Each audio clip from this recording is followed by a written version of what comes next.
Craig's asked for a Q&A, so I've got him in the hot seat tonight. As many of you would know, I'm not going to talk about his athletic background. This is a coach's session tonight. He's a debut Olympic coach of Paris 800 metre semi-finalist, Gladys Hollingsworth. I didn't clarify that one, Craig. How long have you been coaching her for? 7 years, nearly 7 years. Gotcha. So I guess I went through a bit of a background with Craig. I think is relevant for tonight. Many of you will probably know some of this stuff anyway, but I just sort of went back to a couple of years back to 2022. She debuted at World Champs as a 17-year-old. It was probably fair to say it was a pretty difficult competition for her coming in there. Continued on to World Juniors in Lima, where she was controversially disqualified. It's a pretty tough year in 22. Moving into 2023, it was a bit of a lower key season. She was finishing her Year 12 studies last year. Didn't race a whole lot, didn't go overseas, but she was the 8 and 1500 under 20 national champion. And then in 2024, this year, she had a breakout summer. Multiple sub-2 races here in Australia, won the national champs, selected for the games. Awesome Australian summer. Potentially we'd say some wobbles early on. I'll let Craig clarify that. Delivered under pressure over in Paris in the heat, making it through to the semi-final, and then continued on to Peru for World Juniors there to take the silver medal. So that's a quick context. I'm sure Craig will elaborate on that tonight. I've got a few questions. As I said, there'll be an opportunity later on to pitch any you've got as well. Craig, help us break down the success of this season. Did you feel like, I guess from what I've summarised there, did the lower key 2023 play a role in how 2024 went? I think so. I think you've done a pretty good job summarising it, Ned. She was obviously in Year 12 in 2023, but taking it back a year earlier, 2022, she was in Year 11, and the main focus for that year was the under 20 champs. And then off the back of that, she was able to qualify for the World Championships just in preparation for that. And went over. We thought it was a good opportunity for her to get some international experience while in Year 11, obviously knowing that the following year in Year 12, it would be very unlikely she'd be able to get overseas and travel with all the commitments she had to her school. So that was a year we used for experience and one to sort of dip her toe in the water. And she found it really challenging. Obviously, her run at World Champs was not what she wanted. And that was a great learning curve for her, but then able to turn that around and back it up at the World Under 20 Champs.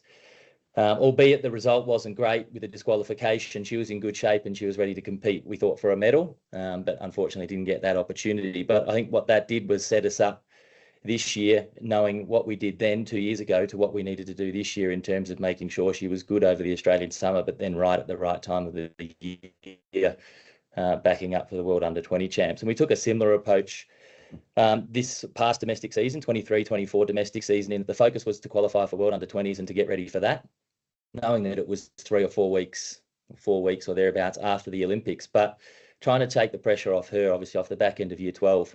This time last year, she was still on schoolies, and this time right now she's up at Falls Creek. So it's amazing how quickly a year goes by and what things have changed in that process. But for her, we kept it quite similar over the 23-24 season to what we did 22-23, but just let her run in the open competition. And we didn't focus on trying to run the standards as such.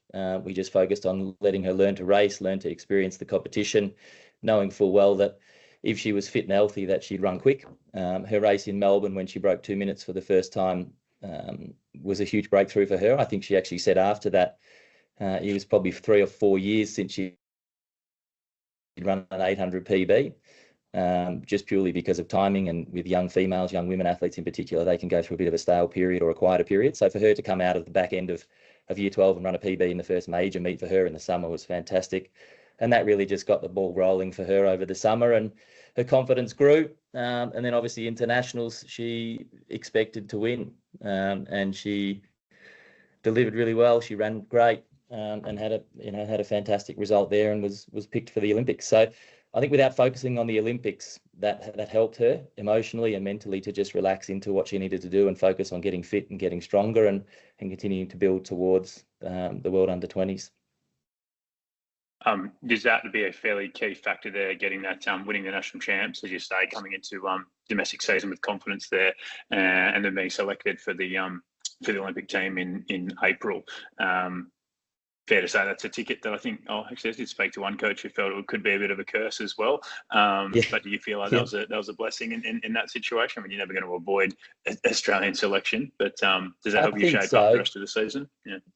Yeah, I think so. It allowed us just to relax a little bit and not have to worry about going to chase, qualification standards or anything. I mean, she already had them. She ran it in Canberra, as well again at the Nationals. So I think that was a big relief to get that sort of out of the way early and allowed us to focus on the upcoming season. And you mentioned in your introduction that she had a couple of wobbles early. I think that again is a learning experience, but it was also due to the fact that we had to give her some downtime after the Nationals because everyone talks about these athletes being young, but she is young, but in reality, that women's 800, they are young, a lot of them. So they do have to be expecting to compete internationally at a very high level, but you also have to respect the training age and what they've done to this point.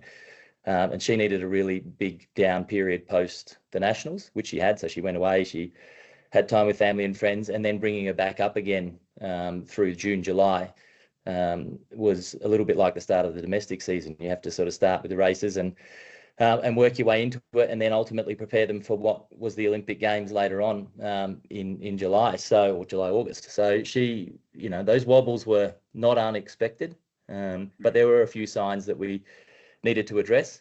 We had her up in St. Moritz at altitude. She didn't run that great off St. Moritz immediately.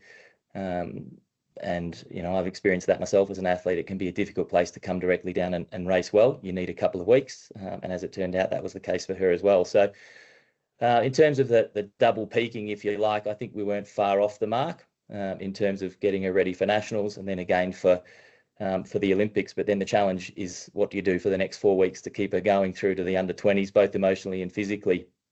And I'm just prelude what you're probably going to ask me about that. She went away and had a break again after the Olympics. We knew that her fitness would carry through. It was more the emotional energy that went into the Olympics and making sure that someone of her age and her experience was able to still be excited about racing a World Under-20s. So she went away with family for a couple of weeks straight after Paris, got out of the village straight away, which in hindsight was a good move because there was quite a bit of sickness and everything that did sort of flow on in the back half of the village in the latter stages.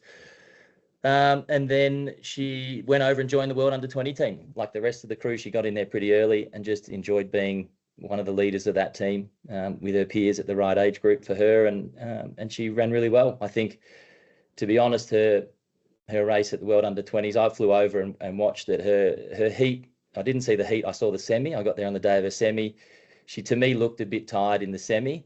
So we sort of knew she was going to, need to pull something out in the final, and then 750 meters in the final, I think she just ran out of gas. And I think from our point of view and from my point of view, it had been a very, very long season, and I think she'd done an incredible job to do so well domestically, but then also go to the Olympics and deliver a great result there, and then back up and almost get the job done in Lima. But the reality of the circumstances was she was tired, and she was probably not at her best come the final of that World Under-20s. Yeah, for sure. Huge year. Thanks for the detail on that one. I remember seeing the two of you running around the training venue at Paris the morning after a semi-final. I was like, geez, he's pushing her hard. Then a bit of context to be like, actually, got a family holiday. Because we got in 4 weeks onto World Juniors. Yeah, but I think with that, she's highly motivated too, and I think her confidence comes from being able to do the training. So if you just tell them to stop, and her in particular, it might be good for them physically, but mentally she feels she needs to keep doing things. So it's about the balancing act between keeping her going, keeping her excited, but keeping the confidence up as well in between. So 2024 might be a year like no other for her. But what sort of lessons do you learn from a season like this that you'll take for looking ahead for the next cycle? Yeah, I think that we had a lot of conversations. Claudia and I had a lot of conversations, and her family as well, actually, around how long to spend overseas. She was adamant she wanted to leave at the beginning of June. In fact, she wanted to go earlier in late May and get over to the UK and then on to St. Moritz and race all the big meets and all that sort of stuff, as a lot of the younger ones do. And I was quite adamant that it was too long for her to be away. And so she ended up leaving on June 11, I think, from memory, over to the UK for a few weeks and into St. Moritz for 3 weeks. And then down for some races, then obviously over to Montpellier. And she was away ultimately for 3.5 months. And there was a period in July where you mentioned also the wobbles that she had. She was emotionally tired. She was missing home, all of those various bits and pieces that happen in the early years of traveling as an athlete. And so one of the big lessons for me there is to make sure that she gets a taste of home. So to bring her home in the middle of the season if necessary, and just manage that time away more importantly and or more appropriately rather, and to make sure that she's highly motivated and energized and refreshed and excited about the competition, because I think the results in the mid part of the season were due to emotional drain more so than her physical ability. So yeah, it's just managing that, and I think Brendan's on later on tonight, but I think those guys did a really good job of bringing him home, midway through that season, and that just kept him refreshed. And it has its challenges, no doubt. And Ned, I know you did the same with Katrina, and you risk athletes getting sick and all that sort of stuff, but you got to weigh all that up. And I think for the younger ones in particular, sometimes it's worth the expense and worth the risk. Yeah, definitely. Tough challenge to balance that with such a long journey to travel. Again, I guess with eyes on the future, do you feel like you talked us through the 7-year journey of coaching, particularly those last 3 from making her senior debut? Do you feel like there's sort of natural progression in Claudia's performance, as you say, from spending one time a year you're doing your HSC, the next one you're at Falls Creek, just being able to I guess be more of a full-time athlete? I guess I'm not sure of her commitments outside of training. Is there anything else that you envisage as a big gap or like step up for her, or is it merely like adding layers to where she's at now? I think there's a few things. It's adding layers to what she's doing. It's working in the gym, making sure that program's continuing to evolve. She likes to run reasonable mileage. So she's anywhere from 70 to 90 kilometers a week when she's in full load. And she likes to train in and through races. So she's very strong aerobically from that point of view. On the flip side, some of the other girls in the group are quite low mileage. So, I think the advantage and the benefits that we've got with her is that she can absorb a bit of work, but we've also got that opportunity to train her with some of the quicker athletes as well. So I see a few areas for her to develop. Obviously, time will do that predominantly. Keep her healthy, keep her injury free. And let her mature naturally and stay motivated in the sport is probably the most important thing. And then play around with some different distances. We spoke a couple of weeks ago about 800 versus 1500, 23, 24. Was that the focus for the Olympics or the World Under-20s? She was actually initially registered in the 1500 at the World Under-20s. That was what she decided she wanted to do. And obviously off the domestic season with her 800 times and everything, she wanted to run the 800. So it was a late change out of the 1500 into the 800. And I think the 800 sort of fell in our lap. There was fewer opportunities in the 1500 last domestic season for her to run the standard. We did try once and just missed it. And then obviously with her prior selection, it was a bird in the hand scenario. And we just focused on making sure that we got that bit right for her going into Paris and on to World Under-20s. Yeah. Now this one's not Claudia specific, just because I itching to ask something like this, but I think all the coaches online this evening have different sort of setups, but it's definitely unique what you have with On and the OAC. Are you happy to elaborate, I guess, on what the transition's been like from amateur coach to professional? Is that a fair way to put it? I guess what's that change been like for you? Look, it hasn't changed much, to be quite honest. I mean, I get to access better resources, obviously, network with different people, which I may not have done previously.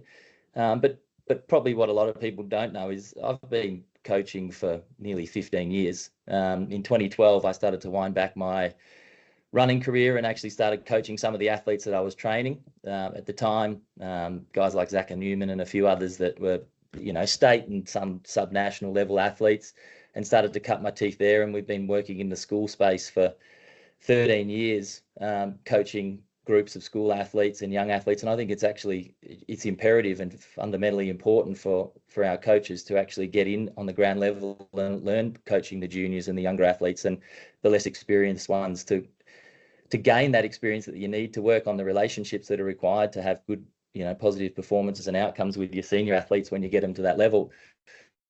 But the transition, I think, mainly happened 3 years ago, obviously with the OAC in the US with Dathan, and then the one in Europe with Thomas and then the approach a couple of years ago with the team to be built here in Australia. It was a natural path for me. I think it presented a great opportunity, but it hasn't changed a hell of a lot in my sort of coaching style or what I believe is necessary to get athletes to the highest level. It's just provided a backbone to support that and give the athletes, to be quite honest, a better opportunity to be great. Excellent, cool. I feel like I've hardly scratched the surface. There's plenty more I'd like to ask, but I feel like I've had my 15 minutes or so. There is an opportunity for anyone else to ask some questions there. I'll probably bounce around a bit. Like obviously it was fairly Gladiator-centric, a little bit about on and the setup there. Does anyone else have questions? Raise your hand. It's probably easiest because I can only see a few of you on the screen, and that'll allow at least to get a notification. I think I sent most of them to you. I covered most of what I was after there, Craig. If there aren't any, as I said, I'll jump in, Ned. Craig, go. You've got the enviable position of having a few athletes vying for similar spots, particularly over 800. How did you, as a coach, handle that? Because obviously you had one athlete who was elated to make the team, one athlete that was disappointed. How did you, as a coach, handle that? Because from the outside, it looked like you handled it really well, but that's just from the outside. It's a good question. I mean, it's probably two parts. You've got athletes that are all trying to run the standard and medal at nationals and all of that sort of stuff. So it's how do you prepare them for the races, to maximise their performance? And obviously that comes down to the training you give them, and they all do different stuff.